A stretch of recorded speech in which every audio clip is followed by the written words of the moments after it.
ఆటంకాలుగా భావించుకుంటే పెద్ద ఆటంకాలు వచ్చినప్పుడు దేవుని సహాయాన్ని కోల్పోయేటువంటి ప్రమాదంలో మనం ఉంటాము. నిజంగా ఈరోజు రైలుపేట నుంచి వెంకటేశ్వర గారు, నేను అనుకున్న ఈ వర్షంలో అంత దూరాలు ఆయన ఎలా వస్తాడో అని. కానీ నిజంగా గొడిగేసుకుని ఆయన అనుకున్న సమయం ప్రకారంగా ఆయన రావటాన్ని బట్టి మనమైతే చూస్తున్నాము. చాలా సంతోషం. కనుక అలాగే ఇప్పుడు కూడా దేవుని పనిలో మనకున్న ఆటంకాలను పెద్దదిగా చేసుకుని దేవుని పనిని చిన్నదిగా ఇప్పుడు కూడా చేయకూడదు. ఏ సమయంలోనైనా దేవుని పని పెద్దదిగా కనపడాలి, మన ఆటంకాలు మనకు చిన్నగా కనపడాలి. అప్పుడు అవి తీసివేయబడతాయి. దేవుని వల్ల ఆశీర్వాదాలను కూడా అధికంగా మనం పొందగలిగేటువంటి స్థితిని దేవుని వల్ల మనం పొందగలుగుతాము. సరే, ఈరోజు దేవుని యొక్క వాక్య భాగంలో నుంచి మనము నేర్చుకోబోతున్న పాఠం ఏంటంటే, సహజంగా ఈ దినాలలో అనేక మంది ఎదుర్కొంటున్నటువంటి సమస్య, అనేక మంది జీవితాలలో వస్తున్నటువంటి ప్రశ్నలు ఏంటంటే, శోధనలు అనేవి ఎక్కువగా కుటుంబాల్లో కనపడుతున్నాయి. ఎక్కువ మంది శోధింపబడుతున్నారు. ఇలా శోధింపబడటానికి కారణాలు ఏంటి అనే దానిని మొదట కనుగొనగలగాలి. అదే మనకెంతో ప్రయోజనము, ఆత్మీయ స్థితికి అభివృద్ధికరంగా మారుతుంది. మొదటి ప్రయత్నం శోధన ఎలా వస్తుంది, రెండో ప్రయత్నం ఆ శోధన నుంచి ఎలా మనం తప్పించబడాలి అనేటువంటి రెండు విషయాలు.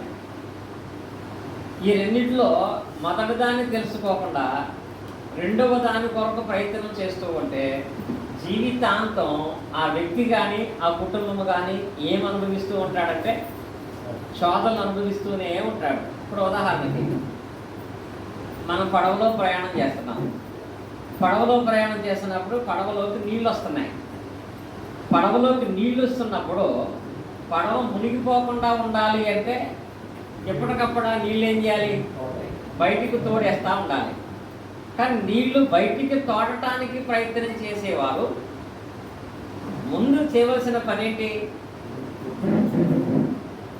నీళ్లు బయటికి తోడే ప్రయత్నం చేసిన వ్యక్తి అసలు చేయవలసిన పని, తెలుసుకోవాల్సిన విషయం ఏంటి?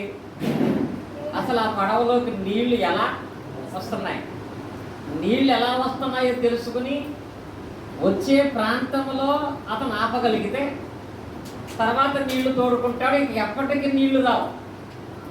అలా కాకుండా నీళ్ళు వస్తున్నాయి కాబట్టి తోడుకుంటూ ఉంటానంటే జీవితాంతం అనే పరిస్థితి ఏంటి? తోడుకుంటానే ఉండాలి. కనుక నీళ్లు ఉండకూడదు నిజమే, నీళ్లు ఎలా వస్తున్నాయో తెలుసుకోవడం ప్రధానం.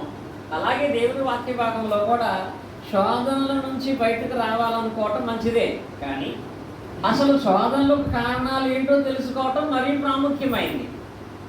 ఆ కారణాలు తెలుసుకుని వాటి నుంచి మనం బయటకు వస్తే, అవి మనం మార్చుకుంటే అప్పుడు నిజమైనటువంటి దేవుని యొక్క ప్రేమ వలన, దేవుని యొక్క సంకల్ప ప్రకారముగా శోధనలు తప్పించబడతాము, క్రీస్తునంత ఆశీర్వాదాన్ని కూడా పొందుకుంటాము. ఇంకా మీకు అర్థం కావాలంటే చిన్న ఎగ్జాంపుల్,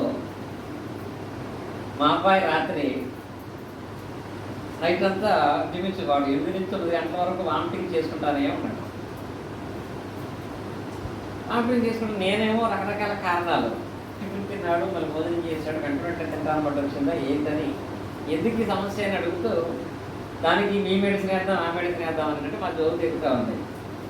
ఇది ఎలా తగ్గుతుందో తర్వాత ముందు వాడు ఒక విషయంలో కంట్రోల్ చేయాలి, లేకపోతే జీవితాంతం ఇంతే అండి. ఏంటో తెలుసా, మా వాడు ఎప్పుడు ఈ టైం వెళ్ళి ఫ్రిడ్జ్లో బాగా కూలింగ్ నీళ్ళు తాగుతాడు.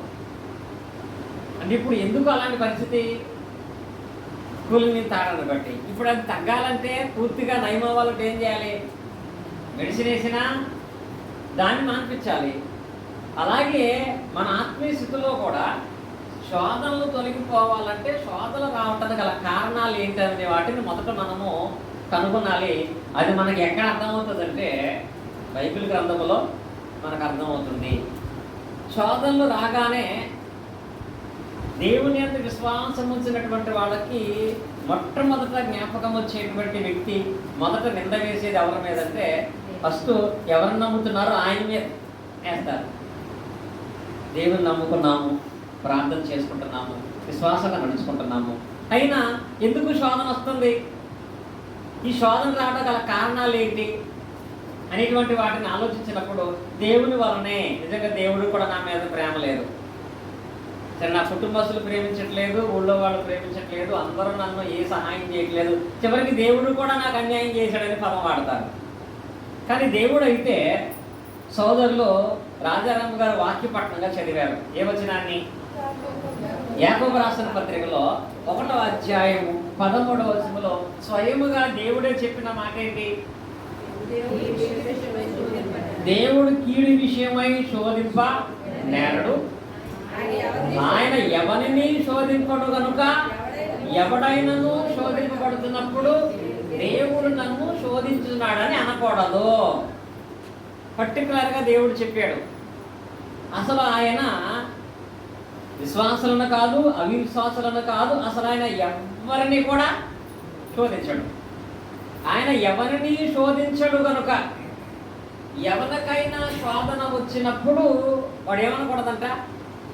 దేవుడు నాకు అన్యాయం చేశాడు, దేవుడు కూడా నా మీద ప్రేమ లేదు, దేవుడు కూడా పక్షపాతం ఉంది, దేవుడు కూడా మనుషుల్లాగానే ఉన్నాడు అనే మాట రాకూడదంట. శోధన దేవుని వలన రాదు. ఆయన ఎవరిని శోధింపడు కనుక ఎవరికైనా శోధన వచ్చినప్పుడు దేవుని వలన శోధింపడుతున్నానని అసలు అనకూడదంట. ఏమి రాకూడదు మన నోటి నుంచి? దేవుడు నన్ను శోధిస్తున్నాడనే మాట మన నోటి నుంచే రాకూడదు. శోధించకపోయినా శోధించాడనేటువంటి మాట ఎంత బాధను కలిగిస్తుందో తెలుసా? మనం తప్పు చేయకపోయినా మనం తప్పు చేసామని ఎవరైనా అంటే దానికి ఎంత బాధ కలిగి ఎంత కోపం వస్తుంది మనకి. సదరాదా రాత్రి మా ఇద్దరు పిల్లల కలిపి కుర్చీ ఎక్కొట్టేశాను, ఒక కుర్చీ. సరే ఆ విషయంలో అది ఆల్రెడీ ఓల్డ్ కుర్చీ కాబట్టి విడిచిపెట్టేశాను. ఒకళ్ళ వల్ల ఇరిగిపోయింది అనుకోండి, ఇంకొకళ్ళు వెరగొట్టేశారని నేను అంటే ఆటోమేటిక్గా మా పెద్ద అమ్మాయిని అన్నాను అనుకో, మరీ సెన్సిటివ్ కాబట్టి ఉన్న కాలంగా ఏడుస్తుంది. ఇంకా ఎందుకని? నేను చెయ్యని దాన్ని నేను చేశాను బట్టి దాన్ని ఎవరు తట్టుకోలేరు.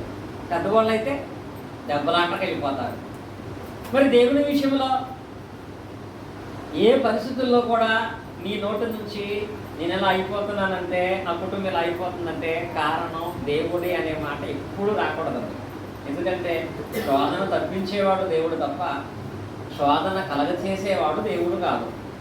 కనుక శోధన రావడానికి కారణాలలో మొదటి కారణం దేవుడు అంటే దేవుడు ఎంత మాత్రము కారణం కాదు. ఇంకా రెండవది, నెక్స్ట్ మనకి జ్ఞాపకం వచ్చే మన విరోధి ఎవరు? దేవుడు శోధించట్లేదు కానీ సాతాను మాత్రం భయంకరంగా నన్ను పీడించేస్తున్నాడు, సాతాను వల్లే నాకు సమస్యలు, సాతాను వల్లే నాకు ఇబ్బందులు, సాతాను వల్లే నాకు శోధనలు అని మాట్లాడుతూ ఉంటారు.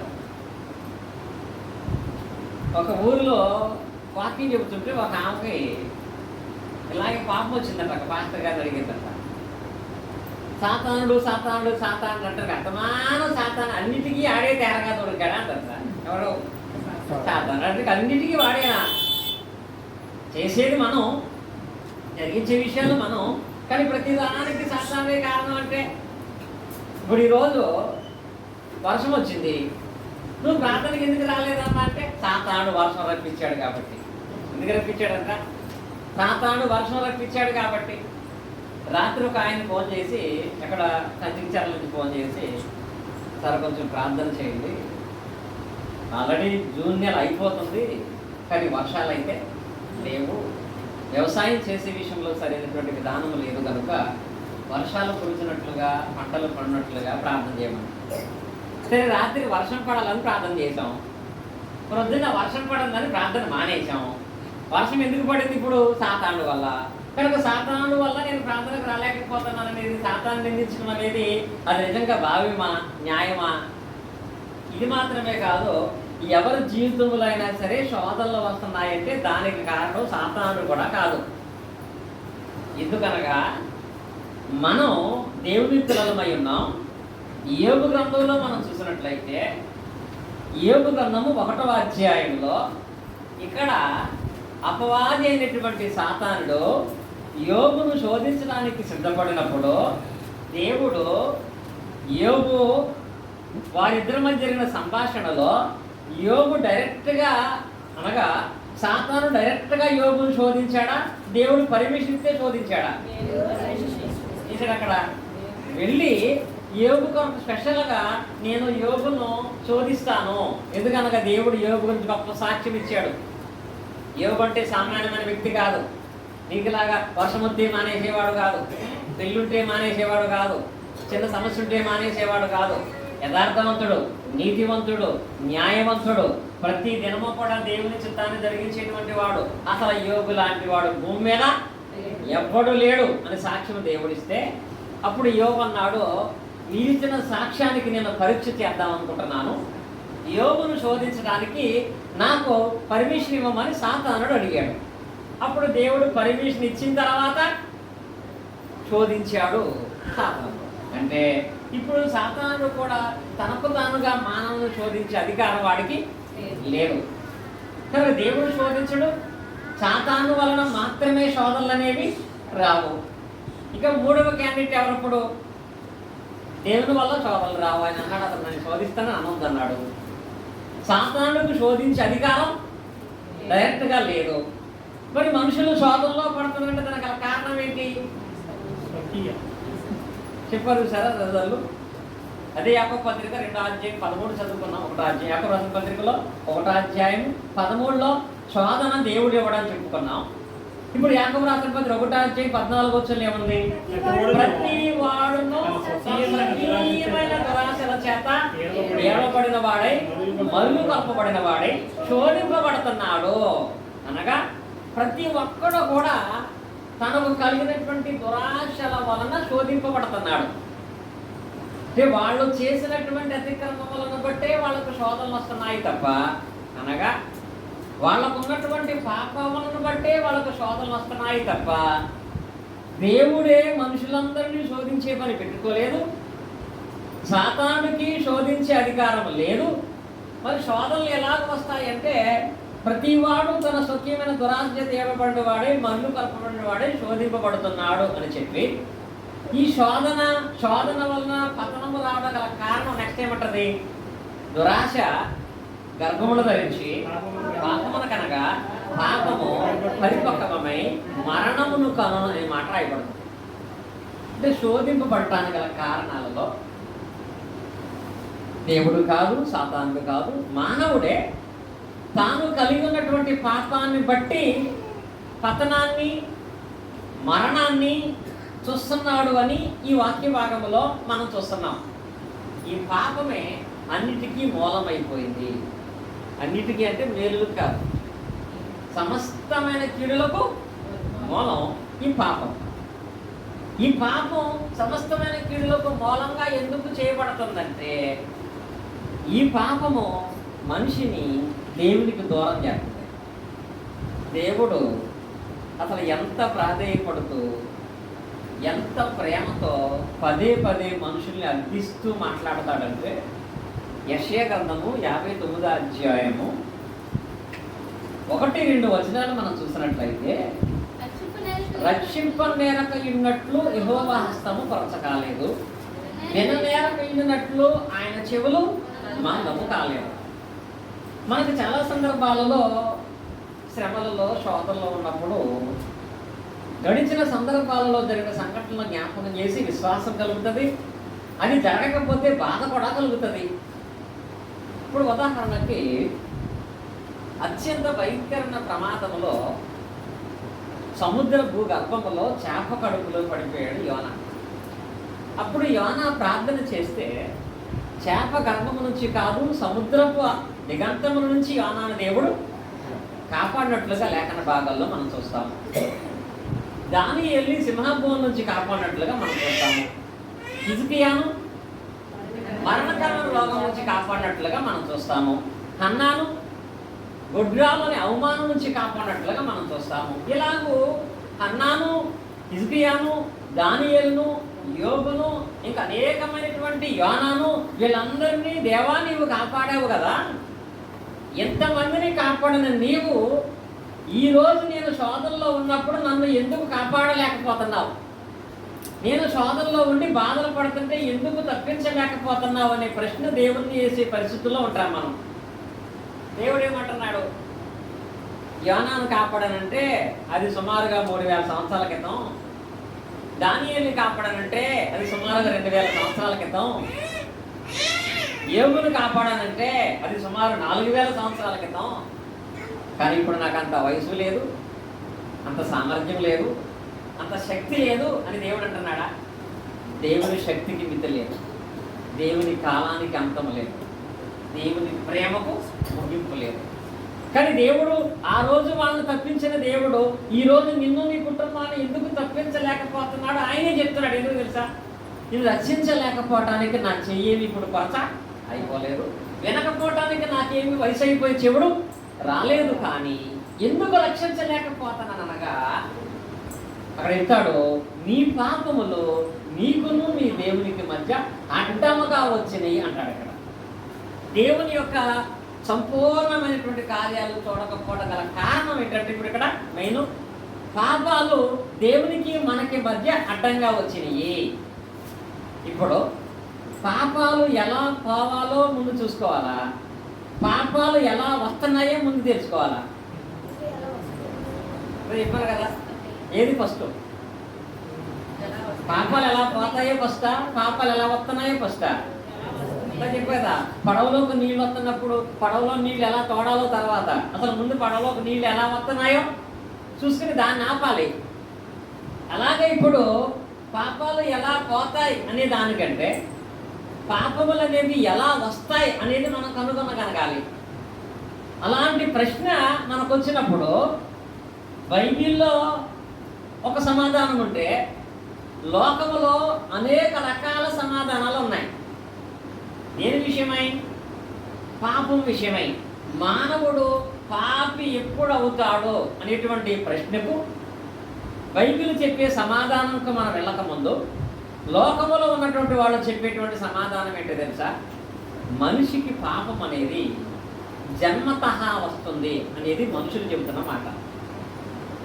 జన్మల పాపం లోక సమంగా వాడతారు కదా, ఏ జన్మలో ఏ పాపం చేశాను, ఇప్పుడు నీళ్ళంటూ నాకు దొరికాడంట, భార్య అంటారు, ఎవరిని? భర్త. ఆయన అంటాడు, నేను కూడా ఏ జన్మలో ఏ తప్పు చేశానో నీలాంటి ఆమె నాకు దొరికింది అంటే ఈ జన్మలో అంటే మళ్ళీ ఏ సమస్య వస్తుందని ఏ జన్మలో అంటాడు. ఈ జన్మలో అన్న కాడించి ఈ జన్మలో ఏం చేసామంటుందని. నేను ఒక జోకు మా జ్యోతి తీసుకొచ్చాను. భర్త ఇటువైపు తిరిగి పడుకుని దీర్ఘంగా ఆలోచిస్తున్నాడు. భార్య ఆయన వెంట చోత అసలు ఈ టైంలో ఇంత దీర్ఘంగా ఆలోచిస్తున్నాడంటే ఎవరి గురించి ఆలోచిస్తున్నాడు అనుకుంటున్నామా? ఈయన ఏం ఆలోచిస్తున్నాడు తెలుసా? టమాటా రేటు 90 రూపాయలు అయిపోయింది, అవి ఎలా కొనుక్కు రావాలి అని ఆలోచిస్తున్నాడు. ఆయన బాధ అయింది, ఏం బాధ అయింది అంటే ఇప్పుడు అనే విధంగా వచ్చినడికి సమస్య. అందుకే ఏమంటారంటే ఏ జన్మలు అంటే ఆ జన్మలో ఎక్కడ ఉన్నాడు ఎవరో తెలుసులే అని పదం అండి. కానీ వాస్తవంగా చెప్పాలంటే మానవుడికి ఎన్ని జన్మలు ఉన్నాయి? 3 జన్మల 7 జన్మల? కవితలు చెప్పినట్లుగా 7 జన్మల బంధము 7 జన్మల పాపం అనేది లేదండి. బైబిల్ చెబుతుంది జన్మలే లేవు గనక జన్మల పాపాలనే ఎలా వస్తాయి? ఇర్మియా గ్రంథం మీరు చూడండి, దేవుడు నిర్దేశించినటువంటి క్రమం. ఇర్మియా గ్రంథంలో 22వ అధ్యాయము 10వ వచనాన్ని మనం చదువుకున్నట్లయితే ఇర్మియా గ్రంథము 22వ అధ్యాయము 10వ వచనం చూడండి. చనిపోయిన వాని గురించి ఏడవద్దు, వాని గురించి అంకలార్చవద్దు, వెళ్ళిపోచిన వాని గురించి బహు రోదనము చేయుడి, వాడు ఎకనో తిరిగి రాడు, జన్మభూమిని చూడడు. ఇక్కడ ఎన్నిసార్లకి? ఒకసారా 7 సార్లుగా? ఒకసారి చనిపోయిన తర్వాత వాడు మానవుడుగా భూమి మీదకి రాడా? అసలు ఏ రూపంలో కూడా భూమి మీదకి రాడా? చెప్తున్నాడు చనిపోయిన గురించి మీరు అంగలార్చవద్దు, వాడు ఇంకా తిరిగి రాడు. ఇంకేంటి? అసలు జన్మభూమిని వాడు చూడడు. అనగా ఒకసారి మానవుడు భూమిని విడిచిపెడితే ఇక ఎన్నటికీ భూమి మీదకి రాడు, తిరిగి జన్మభూమిని చూడడు.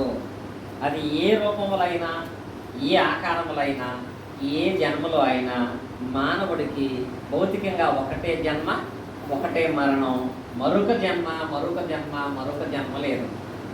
మరో జన్మే లేనప్పుడు ఇంతకు ముందున్న జన్మలో పాపాలు ఇప్పుడు మనకి మళ్ళా తగులుతున్నాయంటాం అనేది లేఖనానుసారమైంది కాదు. ఏ వ్యక్తి కూడా ఒకసారి చనిపోతే తిరిగి జన్మభూమిని చూడడం.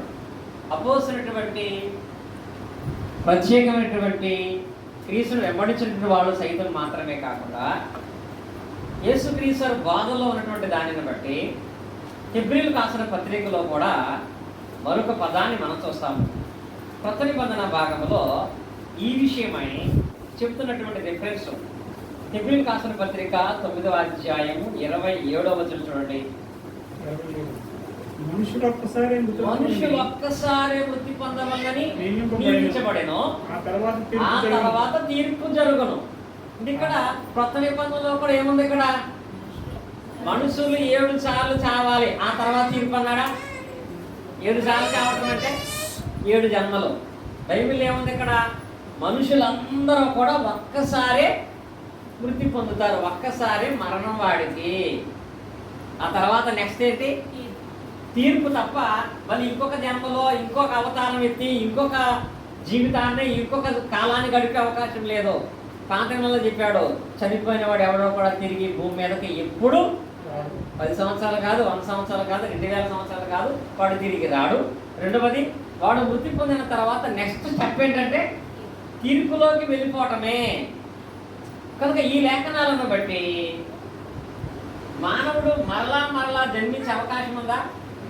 లేదు. కనుక మరొక జన్మే లేదు. కనుక పూర్వపు జన్మలో చేసిన పాపాల వలన ఇప్పుడు మనం శోధనలు అనుభవిస్తున్నాం అనేది అబద్ధము, అబద్ధ బోధ.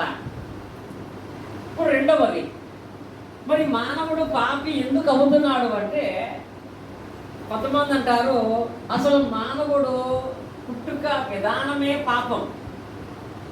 మానవుడు పుట్టుకతోనే పాపు ఏర్పడుతున్నాడు, పుట్టుకతోనే వాళ్ళు పాపులు. అంటే వాళ్ళు చెప్పేటువంటి మాట ఏంటో తెలుసా? పుట్టుకతోనే వాళ్ళు పాపులు కనుక చిన్నపిల్లలు కూడా పాపులు కనుక చిన్నపిల్లలకు కూడా పాపక్షమాపణ కొరకు వాళ్ళకి మార్గాన్ని బాప్తిసం ఇవ్వాలి. ఇలా వాళ్ళు అంటున్న మాటలు కూడా చెప్పాలంటే మన నిత్య స్త్రీకి బర్త్డే రోజు బాప్తిసం ఇచ్చేయాలి. ఎందుకని? చిన్నపిల్లలు కూడా పాపులు అని మాట్లాడేటువంటి మాటలు మనం చూస్తున్నాం. పుట్టుకతో మానవుడు పాపి అని. దీనికి కొందరు చెబుతున్నటువంటి మాట, వాక్యం అర్థం కాక అపార్థం చేసుకుంటున్న మాట ఏంటంటే దావీదు గారు మాట్లాడారు చూడండి. అందరూ బైబిల్ తీసినట్లయితే కీర్తనల గ్రంథంలో 51వ అధ్యాయము, కీర్తనల గ్రంథము 51వ అధ్యాయము 5వ వచనం. నేను పాపంలో పుట్టినవాడను. ఈ వచనాన్ని జాగ్రత్త చూడండి. నేను పాపములో పుట్టినవాడను, పాపములోనే నా తల్లి నన్ను గర్భమున ధరించెను. ఈ వాక్య భాగంలో 2 పదాలు ఉన్నాయి. దావీదు గారు ఏం మాట్లాడాడు? నేను పాపములో పుట్టినవాడను. కాబట్టి దీన్ని బట్టి మానవుడు పుట్టుకతోనే దేంతో సంబంధాన్ని కలిగి ఉన్నాడు అంటారు?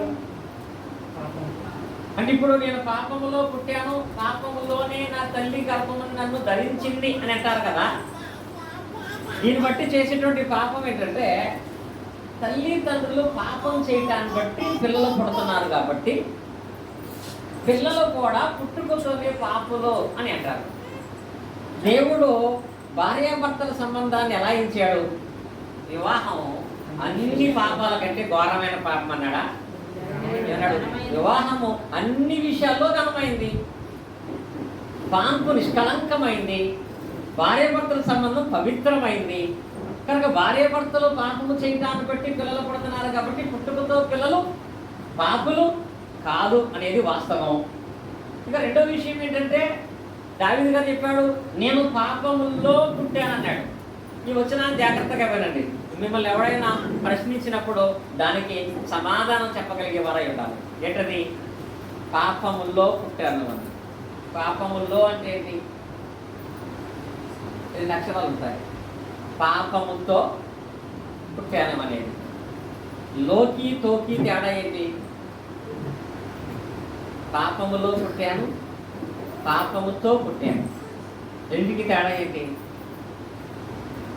ఇప్పుడు మా వెంకటేశ్వరరావు గారు గొడుగుతో వచ్చారు. అంటే వస్తావస్తానే గొడుగు తెచ్చుకున్నాడు ఆయన. వస్తావస్తానే గొడుగు తెచ్చుకున్నాడు. అలాగే గొడుగుల్లో వచ్చాడు అంటే గొడుగుల్లో వచ్చాడంటే గొడుగు పైన వేసుకుని వచ్చాడు. గొడుగుల్లో వచ్చాడంటే గొడుగుల్లో కూర్చుని వచ్చాడు. అంటే లోకి తోకి తేడా అనేది కొంచెం వ్యత్యాసం ఇంకా మీకు చెప్పాలంటే, ఇప్పుడు ఇక్కడ మా సోదరులు శిరీష్ గారు ఉన్నారు. ఆయన ఆర్టీసీ బస్ స్టాండ్ దగ్గర నుంచి వచ్చి కుర్చీలో కూర్చున్నాడు. బస్ స్టాండ్ దగ్గర నుంచి వచ్చి కుర్చీలో కూర్చున్నాడు. కుర్చీలో కూర్చోవటం అంటే వచ్చిన తర్వాత కుర్చీలో కూర్చున్నాడు శిరీష్ గారు. దీనికి తో తగిలితే శిరీష్ గారు కుర్చీతో కూర్చున్నాడంటే ఎలా వచ్చాడని, కుర్చీతోనే అక్కడి నుంచి వచ్చాడని. ఇప్పుడు బైబిల్ ఏం చెప్తుందంటే, దావీదు గారు అంటే నేను పాపములో పుట్టాను, పాపముతో కాదు. ఎలా పుట్టాడు ఆయన? నేను పాపములో పుట్టాను. పాపం ఎక్కడుంది? లోకములో. లోకములో పాపం ఉంది. పాపం అనే లోకములో నేను పుట్టాను. పాపముతో పుట్టానంటే ఆయన ఇంటి దగ్గర నుంచే కుర్చీతో వచ్చినట్లు అనమాట. పాపముతో ఏ మానవుడు పుట్టట్లేదు, పాపం అనే లోకములో మానవుడు పుడతాడు. అక్కడ కింద అంటాడు, నేను పాపములోనే పుట్టాను, నా తల్లి కూడా పాపములోనే గర్భం ధరించింది. పాపం అంటే లోకం. నేను లోకములో పుట్టాను, నా తల్లి లోకములు నన్ను గర్భమున ధరించింది. కనుక పాపములో పుట్టాడు తప్ప పాపంతో పుట్టలేదు. దీనికి చాలా ఎగ్జాంపుల్ కూడా చెప్తా ఉంటాను నేను, మళ్ళీ జ్ఞాపకం చేస్తాను. మా ఇంటి వెనకాల కొబ్బరి చెట్టు. ఎప్పుడు మా చిదాం గారికి మా జ్యోతికి దాని గురించి డిస్కషన్ ఏంటో తెలుసా? కొబ్బరికాయలు రాగి కాళ్ళలో పడతాయి. మా జ్యోతి ఏంటది, ఆ కొబ్బరికాయలు తీసేసుకుని చక్కగా వాడుకోవచ్చు కదా. మా చిదాం గారు అంటే అసలు ఆ కొబ్బరికాయలు వాడకూడదు. ఎందుకని? కొబ్బరికాయలు మంచియే కానీ అవి ఎందులో పడినాయి? డ్రైనేజ్ దాంట్లో పడినాయి. అని కొబ్బరికాయ ఆ మురుగుంటలో పడింది. అంటే కొబ్బరికాయ మురుగుంటలో పడిందంటే కాయ మంచిదే కానీ అది ఎందులో పడింది? మురుగుంటలో పడింది. ఇప్పుడు మా కొబ్బరికాయ బురదలో పడింది. దాన్ని మార్చి బురదతో పడిందంటే ఇప్పుడు బురద ఎక్కడ ఉండాలి? కాలంలో చెట్టుకు ఉండాలి. కనుక బురదే ఎదురిల్లించి కాయ కట్టుకుంటే అప్పుడు కాయ బురదతో పడితే అది బురదతో పడిందంటాం. కాయ మంచిదే కానీ ఏమైంది? అది బురదల్లో పడింది. అలాగే మనిషి పుట్టుకతో పాపి కాదు, పాపమనే లోకములో పుట్టాడు. కనుక ఏ మానవుడు కూడా పుట్టుకతో పాపి కాదు. దేవుడు మానవులను ఎలా పుట్టిస్తున్నాడని బైబిల్ చెప్తుంది. మనుషులేమో అసలు మనుషులందరూ పుట్టుకతోనే పాపలు అంటున్నారు. బైబిల్ ఏం చెప్తుందంటే, ప్రసంగి గ్రంథము 7వ అధ్యాయము 29 చూడండి. ప్రసంగి గ్రంథము 7వ అధ్యాయము 29వ వచనం మనం చూసినట్లయితే, దేవుడు నరులను యథార్థవంతులుగా పుట్టించెను. అంటే ఇక్కడ దేవుడు నరులను ఎలా పుట్టిస్తున్నాడట? యథార్థవంతులుగా పుట్టిస్తున్నాడు. అంటే వారు ఎవరు కాదని పుట్టే మానవులు ఎవరో కూడా ఏమైండారంటే పాపులుగా ఉండరు. దేవుడు మనుషులను యథార్థవంతులుగా పుట్టిస్తున్నాడు. మరి మనం మనుషులను దేవుడు పాపులుగా పుట్టిస్తున్నాడంటే ఏది అబద్ధం? అప్పుడు బైబిలా? దేవుడా? దేవుడేమంటున్నాడు? ఏ మనిషినైనా నేను యథార్థవంతులుగానే పుట్టిస్తున్నాను. పుట్టిన తర్వాత వాళ్ళు వివిధమైన తంత్రములు కల్పించుకుని వాళ్ళు పాపులు అవుతున్నారు తప్ప ఏ మనిషి పుట్టుకతో పాపి కాదు. ఇంకా చెప్పాలంటే మీ అందరికీ తెలిసిన వాక్యం 127వ కీర్తనలో 3వ వచనం ఉంటుంది, కుమారులు ఇంకేమనుకరించు స్వాస్యము, గర్భఫలం ఆయన ఇచ్చే. అంటే దేవుడు బహుమానం ఇచ్చేటప్పుడు ఎలా ఇస్తాడు? పనికిరాన్ని పాడైపోయిందని ఇస్తాడా? అలా ఇస్తాడు? మంచిది శ్రేష్టమైనది ఇస్తాడు కదా. కనుక పిల్లల్ని దేవుడు యథార్థవంతులుగాను పరిశుద్ధులుగానే ఇస్తున్నాడు. కనుక పిల్లలు పాపులు కాదు. పుట్టుక వలన ఏ మానవుడి మీద కూడా పాపం అనేది రాదు. చిన్నపిల్లలు పాపులే కాదు, మత్తయి సువార్తలో చెప్పారు కదా, 18:3 చిన్న పిల్లల్ని నా దగ్గరికి రానివ్వండి, ఇలాంటి వారిదే దేవుని రాజ్యం. మరి చిన్నపిల్లలు పాపలు అయితే పాపలు దేవుని రాజ్యమా? మరి చిన్నపిల్లలు పాపలు కాదు, వాళ్ళు పరిశుద్ధులు. పుట్టుకతో ఏ మనిషి పాపి కాదు. దేవుడు మనుషులను యథార్థవంతులుగా పుట్టిస్తున్నాడు కనుక పుట్టుకతో ఏ మనిషికి పాపం రాదు. ఏదో జన్మలో చేసిన పాపాలు ఇప్పుడు ఈ దినాల్లో తగలవు. ఇప్పుడు మూడవది ఏంటో తెలుసా? సరే, ఈ జన్మలోనే తల్లిదండ్రులు చేసిన పాపాలు పిల్లలకు తగులుతాయా? తల్లిదండ్రులు చేసిన పాపాలు పిల్లలకి తగులుతాయి, తల్లిదండ్రులు చేసిన పాపాలు పిల్లలకి వస్తాయని కొంతమంది అంటారు. వీళ్ళ అంటంలో కల అపార్థం చేసుకునే వచనం ఏంటో తెలుసా? బైబిల్లో ఈ వచనాన్ని బట్టి అపార్థం చేసుకుని అబద్ధాన్ని బోధిస్తున్నారు కూడా. నిర్గమాకాండం మనం చూసినట్లయితే 20వ అధ్యాయంలో పాత నిబంధన భాగంలో నిర్గమాకాండము 20వ అధ్యాయము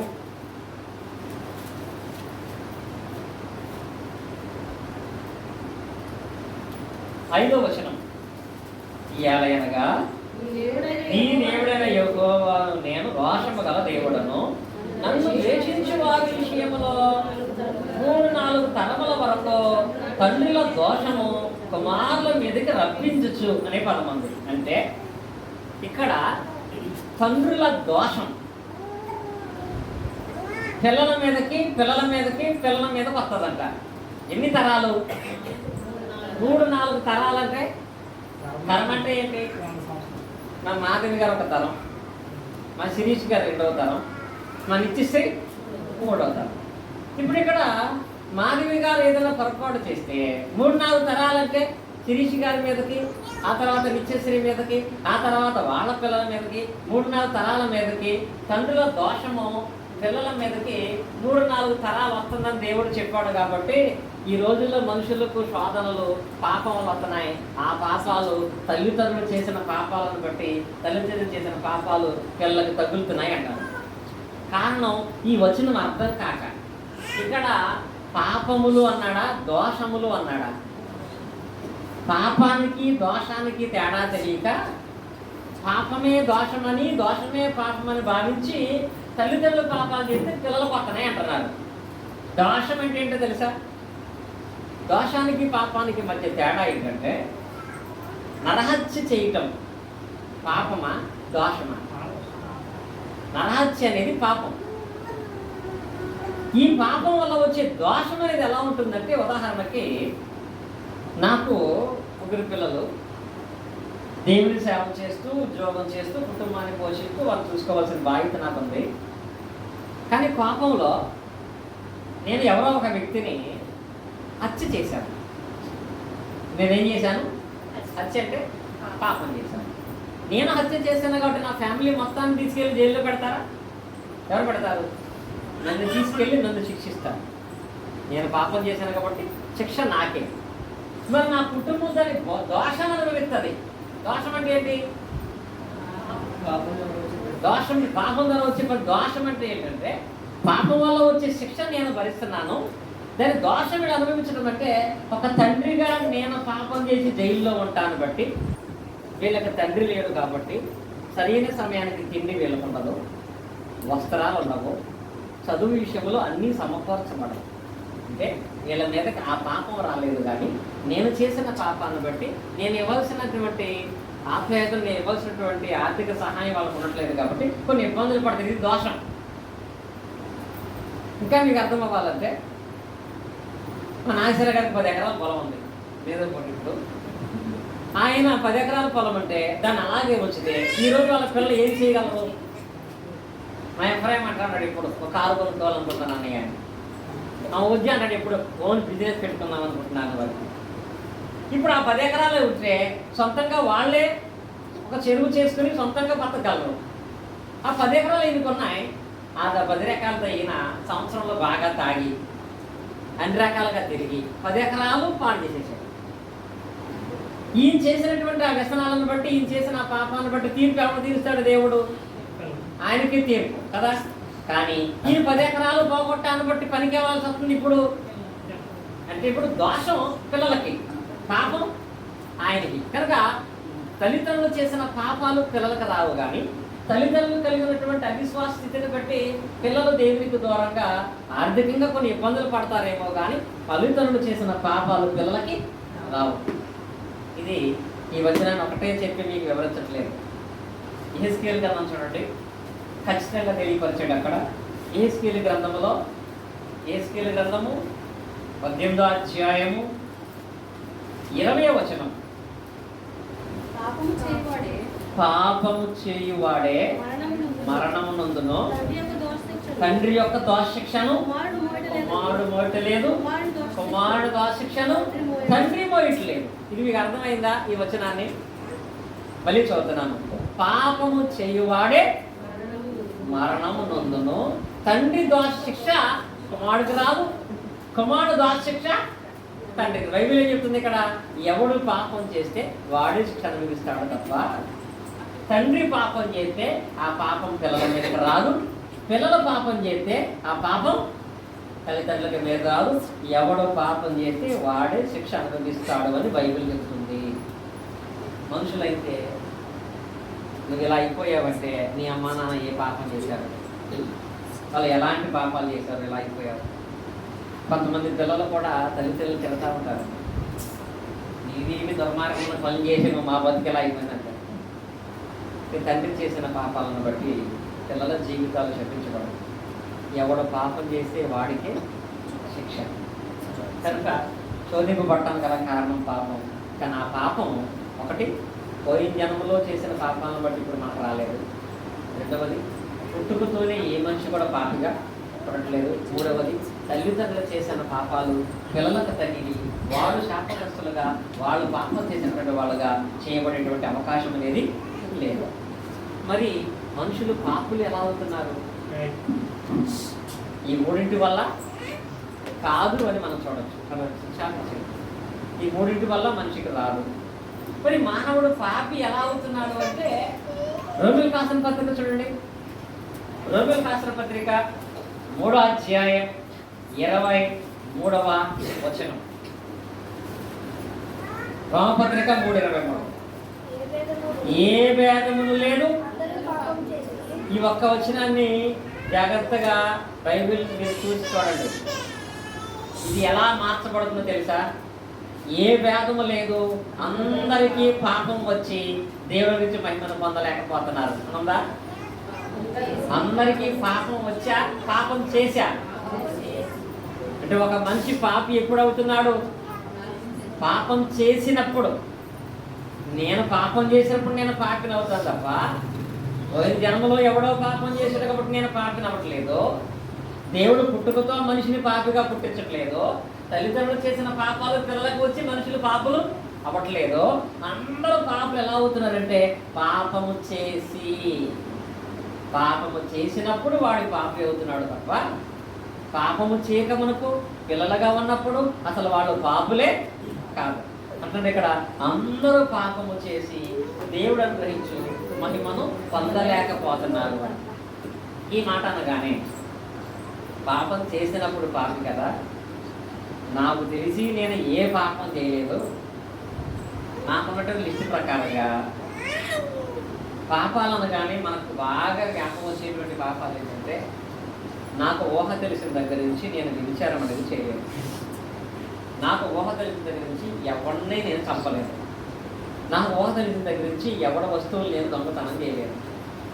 నాకు ఊహ తెలిసిన దగ్గర నుంచి ఎవరికి నేను అన్యాయం చేయలేదు. కాబట్టి అసలు నేను పాపమే చేయలేదట. బైబిల్ ఏమో అందరూ పాపం చేసేసారట.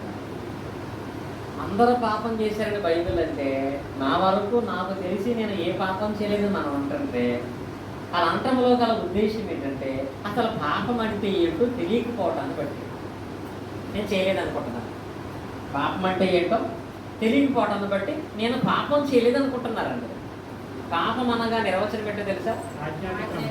తెలియపరిచారు. యోహాను రాసిన మొదటి పత్రిక 3:4 వచనంలో దాని నిర్వచనం ఏంటి? పాపము చేయని ప్రతి వాడును ఆజ్ఞాతిక్రమము, ఆజ్ఞాతిక్రమమే పాపం. ఆజ్ఞాతిక్రమం అంటే ఆజ్ఞ ఏంటి చెప్పడం.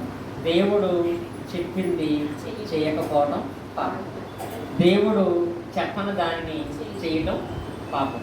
ఇప్పుడు ఈ రోజుల్లో ఇప్పటివరకు నేర్చుకున్న మాటను బట్టి కొంతమంది బోధకులు కూడా చేస్తున్న పాపం, కొంతమంది విశ్వాసులు కూడా కలిగి ఉంటున్న పాపం ఏంటంటే జన్మలలో ఉన్నటువంటి పాపం మనకు వస్తుంది అనుకోవడం పాపం. పుట్టుకతో నేను పాపిని అనుకోవడం పాపం. తల్లిదండ్రులు పాపం చేస్తే నాకు పాపం వస్తుంది అనుకోవడం పాపం. ఎందుకంటే అది దేవుడు చెప్పలేదు. దేవుడు చెప్పకపోయినా దాన్ని బోధిస్తున్నా, దాన్ని నమ్ముతున్నా, దాన్ని బట్టి మనకు పాపం వస్తుంది. ఆ మూడింటి వల్ల రాకపోయినా దీన్ని బట్టి మనుషులు పాపలు అవుతున్నారు. ఆజ్ఞాధికరమైన పాపం, దేవుడు చెప్పింది చేయకపోవటం పాపం. నీవు ఆదివారం దినాల ఒక 10 మందిని నరికేయటం పాపం కాదు. ఆదివారం దేవుని మందిరానికి వెళ్ళకపోవడం కూడా పాపం. ఆజ్ఞాధికుడు కదా, ఎందుకు రాదా? దేవుని చిత్తాన్ని కృతజ్ఞతాస్తులు ప్రతి విషయం అందు చెల్లించుకోవడం కూడా పాపమే. ఇలాగూ అందరూ కూడా ఏదో ఒక సందర్భంలో ఏదో కారణాన్ని బట్టి దేవుడు చెప్పిన దాన్ని చేయకపోవటాన్ని బట్టో, దేవుడు చెప్పకపోయినా దాన్ని జరిగించేదాన్ని బట్టో అందరూ పాపం చేస్తున్నారు. అందరికీ దేవుని ఆజ్ఞ అతిక్రమించిన దాన్ని బట్టి పాపం వస్తుంది.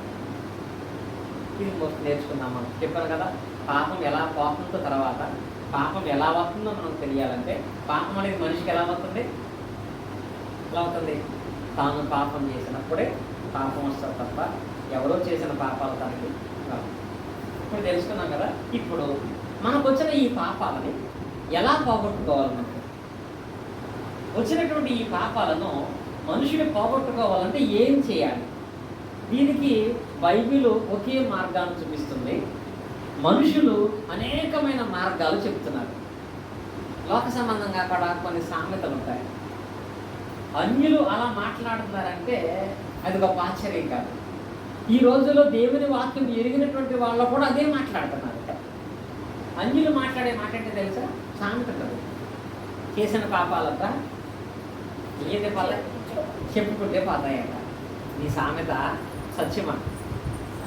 చేసిన పాపాలు చెప్పుకుంటే పోతాయి అనేది అన్యులు పెట్టిన సామెత. బైబిల్ చెప్పిన సత్యం కాదన్న. చేసిన పాపాలు చెప్పుకుంటే పోతాయి. అందుకే కొంతమంది చాలా తెలివిగా ఏం చేస్తారంటే, ఇప్పుడు నేను చేసిన పాపాలన్నీ మా శ్రీనాథుడికి చెప్పాను అనుకో, ఇంకా ఆయన నన్ను ఎలా చూస్తాడు? కొన్ని నాశరాగా చేసిన పాపాలన్నీ నాకు చెప్పాడు అనుకో, నేను ఆయన ఎలా చూస్తాను? అందుకే కొంతమంది ఏం చేస్తారు తెలుసా? ఒక ఆయన అన్నారు, చక్కగా మా నిత్యశ్రీలాంటి ఒక అమ్మాయిని కూర్చోబెట్టుకుని కుర్చీలో చాకలెట్ పెట్టి ఏం చేసిన పాపాలన్నీ చెప్పేస్తాను కాబట్టి చేసిన పాపాలు చెప్పుకుంటే పోతాయి కాబట్టి రాజరంగా చెప్తే రిస్కు, శుభ్రంగా చెప్తే రిస్కు. అది ఏమో చెప్తే బాధ్యత కాబట్టి చెప్పేసుకుంటే పోతాయి. కానీ చిన్నపిల్లలు చెప్పేస్తాను ఒక ఆమె. అసలు బైబిల్ దాన్ని చెబుతుందా? చేసిన పాపాలు చెప్పుకుంటే పోయేది కాదండి. చేసిన పాపం చెప్పుకుంటే పోతుందనేది బైబిల్కి విరుద్ధమైంది, అబద్ధమైనటువంటి బోధ. చేసిన పాపాలు చెప్పుకుంటే చావు. కొంతమంది అంటారు, నువ్వు చేసిన పాపాలు తీసుకుని మనుషుల దగ్గర ఒప్పుకో, నువ్వు చేసిన పాపాలన్నీ సేవకుల దగ్గర ఒప్పుకో. చేసిన పాపాలు సేవకుల దగ్గర ఒప్పుకుంటే అప్పుడు నీకు పాపం క్షమాపడబోతుంది, పాపాలకు రక్షణ కలుగుతుంది అంటారు. చేసిన పాపాలు మనుషుల దగ్గర ఒప్పుకోమని దేవుడు బైబిల్లో ఎక్కడా కూడా చెప్పలేదు. ఒక రకంగా ఒక్క మాట చెప్పాలంటే మీకు అపోస్తలుల కార్యం తీయమన్నారు. అపోస్తలుల కార్యక్రమంలో 2వ అధ్యాయము, అపోస్తలుల కార్యాలు 2వ అధ్యాయము 37-38 వచ్చిన చూడండి. అపోస్తలుల కార్యం 2:37. వారు ఈ మాట విని హృదయంలో నొచ్చుకొని, సహోదరులారా మేమేమి చేతుమని పేతురును కడమాపోస్తులను అడుగగా. ఇక్కడ సేమ్ ఒక సమస్య వచ్చింది వాళ్ళకి. చాలా బాధలో ఉన్నారు వాళ్ళు, హృదయంలో నొచ్చుకున్నారు వాళ్ళు, చాలా దుఃఖంలో ఉన్నారు వాళ్ళు. ఇంత బాధలో, ఇంత దుఃఖంలో, ఎంత పాపం చేశామని వాళ్ళు బాధపడే పేరు దగ్గరకు వచ్చి, అయ్యా మేము చాలా సమస్యలో మానసికంగా కృంగిపోయి హృదయంలో నొచ్చుకుని పడవపడేటువంటి వాళ్ళగా మేము వచ్చాము కాబట్టి ఇప్పుడు మేము ఏం చేయాలని అడిగారు వాళ్ళు. సహోదరులారా మేమేమి చేద్దామని పేతురును కడమాపోస్తులను అడగగా, రక్షణ పొందాలంటే మేమేం చేయాలి? పాప క్షమాపణ పొందాలంటే మేమేం చేయాలి? దేవుడు మా కుటుంబాలను ఆస్వాదించాలంటే నేను ఏం చేయాలని పేతుర్ని కడమాపోస్తులను అడిగారట. అప్పుడు నిజంగా పేతురు గారు ఈ ఆలోచన కలిగిన వాడైతే ఏం చెప్పేవాడు?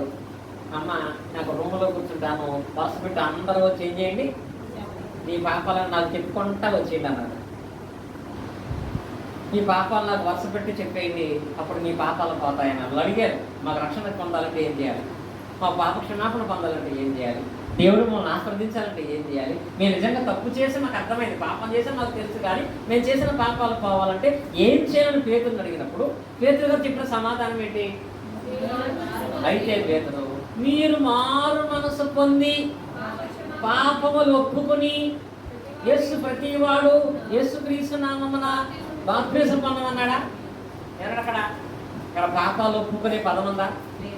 మీరు పాప క్షమాపణ పొందాలంటే ఇప్పటి వరకు చేసిన పాపాల విషయమే మీరు మారు మనసు పొందండి. ఆ పాపం దేకండి, చేసిన పాపాలు మళ్ళీ చెప్పక్కర్లా. దేవుడు అంటాడు, నీవు మారు మనసు పొందితే నీవు చేసిన పాపాలు నువ్వు జ్ఞాపకం చేసుకోవటం ఏంటి, నేనే ఇక ఎన్నటికీ వాటిని దేవుడే జ్ఞాపకం చేసుకుని చెప్పిన పాపాలు మనం దేవునికి మళ్ళీ జ్ఞాపకం చేయాలా? దేవుడే జ్ఞాపకం చేసుకుని చెప్పినటువంటి పాపాలు మనం దేవుని విషయమై సేవకుల దగ్గర మనుషుల దగ్గర మనం ఒప్పుకోవాలా? పాపాలు ఒప్పుకుంటే పోతాం అనేది అబద్ధం. పాప క్షమాపణ కొరకు పాపాలు ఒప్పుకోమని బైబిల్లో లేదు. ఎందుకని చెప్పాడు? మీరు పాప క్షమాపణ కొరకు ప్రతివాడు యేసుక్రీస్తు నామమున ఇదేం చేయాలి, బాప్తిసం పొందండి. ఇది చెప్పకుండా కొంతమంది కొత్త బోధ చేసినట్లుగా మీ పాపాలన్నీ చెప్పి రహస్యంగా నాకు చెప్పండి అమ్మా, అప్పుడు మీ పాపాలు పోతాయి, మీ పాపాలకు ప్రార్థన చేస్తానంటారు. మనం కొన్ని సంవత్సరాల క్రితం విజయవాడలో కోర్టులో కేసు నడిచింది. అది మా సేవకుల దగ్గరికి వచ్చింది. ఏంటో తెలుసా? ఇలాగే ఒక ధనవంతుడు ఉన్నాడు. మందిరంలో సేవకుడు చెప్పాడు, మీరు చేసిన పాపాలన్నీ ఒప్పుకోవాలి, మీరు చేసిన పాపాలన్నీ నాకు చెప్పాలి, అప్పుడు దేవుడు మీకు క్షమిస్తాడు. ఈ మాట నిజంగా నమ్మి ఆ ధనవంతుడు పర్సనల్గా సేవకుడి దగ్గరికి వెళ్ళి, అయ్యా నేను ఈ పాపాలు చేశాను, ఈ పాపాలు చేశాను, వాళ్ళు మోసం చేశాను, వీళ్ళకి అన్యాయం చేశాను, ఇది చేశాను, అది చేశాను, మొత్తం చెప్పాడు. అక్క ఈ మాస్టర్ గారు చాలా తెలివైనడు కదా, ఈ చెప్పిన మాటలన్నీ అక్కడ రికార్డ్ చేసుకున్నాడు. ఎందులో? ఫోన్లో. 2 రోజులు ఫోన్ చేశాడంట, నాకు 10 లక్షలు ఇస్తావా, ఈ పాపాలన్నీ మీ ఓడికి పంపించమంటావా? ఏమన్నాడు అక్కడ? 10 లక్షలు ఇస్తావా, ఇవన్నీ మీకు చెప్పేమంట, మీ కుటుంబం మొత్తం నాశనం అయిపోతుంది. ఇప్పుడు ఆయన ఏం చేయాలి అర్థం కాక పూర్తికి వేసాడు. ఆయన మంచోడు కూడా చెప్పాలంటే ఇలాంటి పరిస్థితులు ఎందుకు? అసలు బైబిల్లో లేనటువంటి విషయం కదా. లేని దాని గురించి ఆలోచించి అధికమైన సమస్యలు తీసుకొచ్చిన అవసరం అనేది మనకుందా? అసలు దేవుడు ఎప్పుడు కూడా మీరు చేసిన పాపాలు ఒప్పుకోమని దేవుడు చెప్పడం. పేతురుగా చెప్పాడు కదా, అక్కడ 3000 మందితో ఒక్కడు కూడా, ఎంతమంది అక్కడ వాళ్ళు 3000 మంది అడిగితే సరే 3000 మంది కాదు, కానీ నాకు తెలిసి హై రేంజ్లో పాపం చేసిన 10 మంది ఉన్నారు. వాళ్ళ చెప్పమన్నాడా? ప్రతి ఒక్కడు కూడా పాపక్షమాపణ కొరకు మీరు బాప్తిసం పొందమని చెప్పాడు తప్ప హై లిస్ట్లో కొంతమంది ఉన్నారు, హిట్ లిస్ట్లో వాళ్ళ మట్టుకు వచ్చి నాకు చెప్పమని చెప్పలేదండి. వాడు ఎంత పాపం చేసిన వాడైనా మారు మనసు పొందితే చాలు. మారు మనసును పొంది ఆ పాప క్షమాపణ కొరకు బాప్తిసం పొందితే చాలని బైబిల్ చెప్తుంది. యేసుక్రీస్తు వారు కూడా ఇచ్చిన ఆజ్ఞల్లో గొప్ప ఆజ్ఞ ఏంటి? మార్క్స్ వార్త 16:16లో, మార్క్స్ వార్త 16:16 ఏముంటుంది అక్కడ? మీరు సర్వలోకానికి సౌతికి స్వాత ప్రకటించండి, నమ్మి పాపాలు ఒప్పుకున్నవాడు రక్షణ పొందడం ఉంది అక్కడ. అక్కడ కూడా నమ్మి బాప్తిసం పొంది రక్షణ పొందను. ఇక్కడ కూడా క్రీస్తు కూడా మీరు మీ పాపాలన్నీ ఒప్పుకోమని చెప్పలేదు. నమ్మి బాప్తిసం పొందండి, మీరు రక్షణ పొందుతారు. పాప క్షమాపణ బాప్తిసం పొందండి, అప్పుడు మీరు రక్షణతో పాటుగా పరిశుద్ధాత్మను వరాన్ని కూడా మీరు పొందుకుంటారని బైబిల్ చెబుతుంది. ఇది లేఖానుసార విధానము. కనుక పాపములు పోవాలంటే చెప్పుకుంటే పోవు, ఒప్పుకుంటే పోవు. ఆ పాప క్షమాపణ కొరకు మారు మనసును పొంది బాప్తిసం పొందినప్పుడు మాత్రమే ఆ పాపాలు మన నుంచి పోతాయి. ఒకే ఒక్క చోట ఉంటుంది, దాన్ని బట్టి పాపాలు ఒప్పుకోవాలంట. అది ఎక్కడంటే యాకోబు పత్రిక. ఇది అపార్థం చేసుకోవడాన్ని బట్టి యాకోబు రాసిన పత్రిక చూడండి. యాకోబు రాసిన పత్రికలో 5వ అధ్యాయంలో 15వ వచనం, మీ పాపములు ఒకరితో ఒకడు ఒప్పుకొనండి, మీరు స్వస్థత పొందినట్లు ఒకరి కొరకొకడు ప్రార్థన చేయుడి. యాకోబు పత్రిక 5:16. మీ పాపములు ఒకరితో ఒకడు ఒప్పుకొని మీరు స్వస్థత పొందినట్లు ఒకరితో ఒకడు ప్రార్థన చేయండి. ఇక్కడ ఉంది కదా పాపాలు ఒప్పుకోమని. ఏమని? ఒకరితో ఒకడు మీ పాపం ఒప్పుకోమని ఉంది. కానీ ఈ సందర్భం ఎప్పుడు? ప్రార్థన చేసేటప్పుడు. ఎవరు?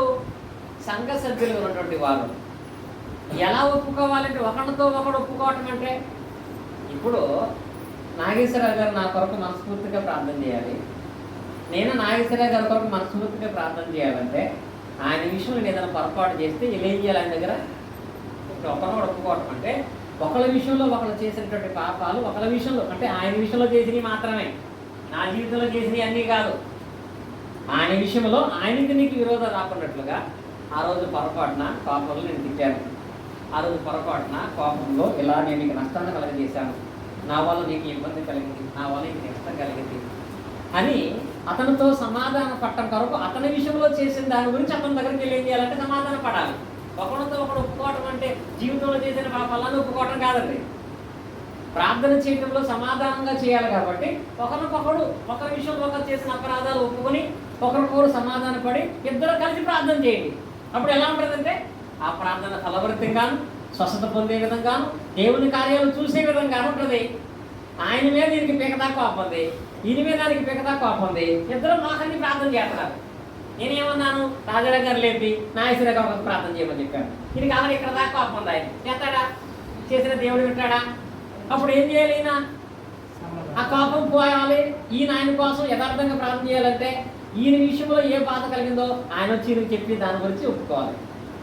అలాగే ఒకరిని కూడా ప్రార్థన చేయడం అంటే వారి విషయంలో వాళ్ళు చేసిన అపరాధాలను పెట్టి ఒక్కొక్కరు ప్రార్థన విషయంలో సమాధానపడి ప్రార్థన చేయమని బైబిల్ చెప్పింది తప్ప పాపాలు పోవటం కొరకు పాపాలు ఒప్పుకోమని దేవుడు ఎక్కడ కూడా చెప్పలేదు.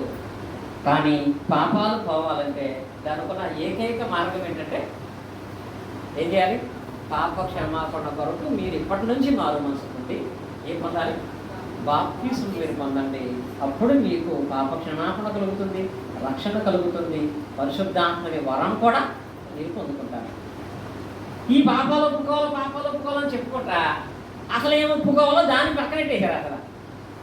అసలు ఎవడైనా పాప క్షమాపణ పొందాలంటే ఒప్పుకోవలసింది ఏంటో తెలుసా? రామపత్రికలో 2 విషయాలు ముగిస్తాను నేను, 2 నిమిషాల్లో. రామపత్రికలో అసలు ఒప్పుకోవలసింది ఏంటి? రామపత్రిక 10వ అధ్యాయము 9-10 వచనాలు చూడండి. రోమీయులకు రాసిన పత్రిక అదేమనగా అది యేసు ప్రభువని నీ నోటితో ఒప్పుకొని దేవుడు మృతుల్లో నుండి ఆయన లేపనని నీ హృదయమందు విశ్వసించిన ఎడల రక్షింపబడదువు. ఇక్కడ ఈ వాక్య భాగంలో చూడండి, రక్షణ పొందాలంటే ఏం ఒప్పుకోవాలి? ఇక్కడ పాపాలు యేసు ప్రభువని నోటితో ఒప్పుకోండి. దేవుడు యేసు క్రీస్తుని మృతుల్లో నుండి తిరిగి లేపడని మీరు ఒప్పుకోండి. ఇది మీరు ఒప్పుకోవాలి. సమాజం మీద ఒప్పుకోవాలి. యేసు క్రీస్తు నాకు ప్రభు అని మీరు నోటితో ఒప్పుకోవాలి. దేవుడు ఆయన మృతుల్లో నుండి తిరిగి లేచడని ఒప్పుకోవాలి. యేసు నా రక్షకుడని మీరు నోటితో ఒప్పుకోవాలి.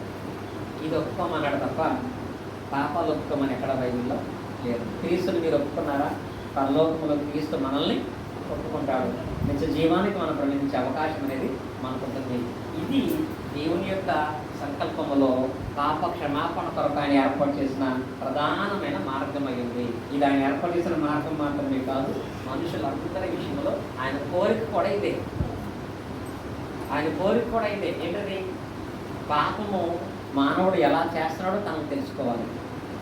చెప్పింది చేయక చెప్పని దానికి సాధ్యత కలిగి పాపం చేస్తున్నాడు. రెండవది, ఆ చేసిన పాపం ఎలా పోతుందో తెలుసుకోవాలి. ఎలా పోతుంది? ఎవరికైనా పాప క్షమాపణ కొరకు ఏం చేయాలి?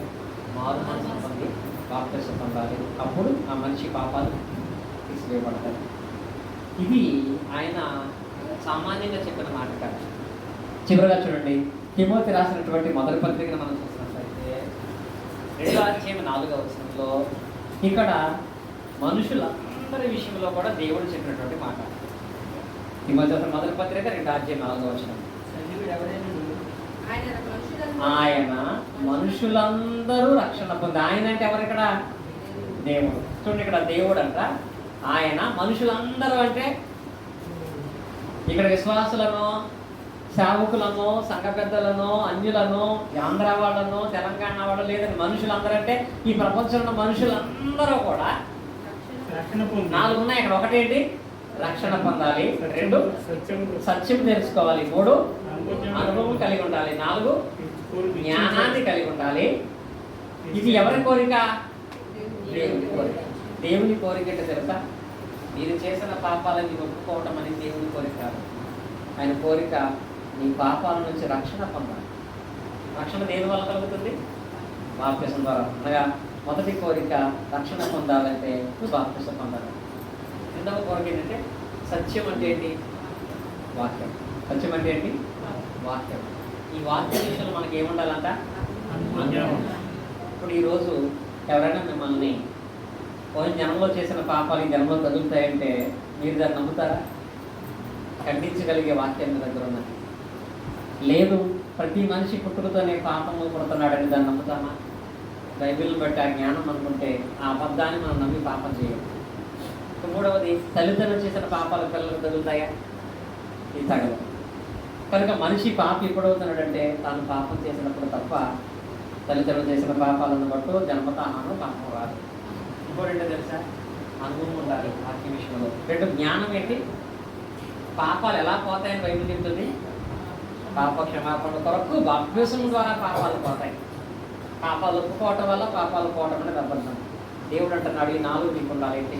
ఒకటి, రక్షణ పొందండి, సత్యం తెలుసుకోండి, అనుభవాన్ని కలిగి ఉండండి, బైబిల్ గురించిన జ్ఞానాన్ని కలిగి ఉండండి. అది దేవుని కోరిక. దేవుడు ఇచ్చేస్తున్నాడు. ఈ దేవుని కోరిక మనం తీరిస్తే మన కోరికలన్నీ దేవుడు తీరుస్తాడు.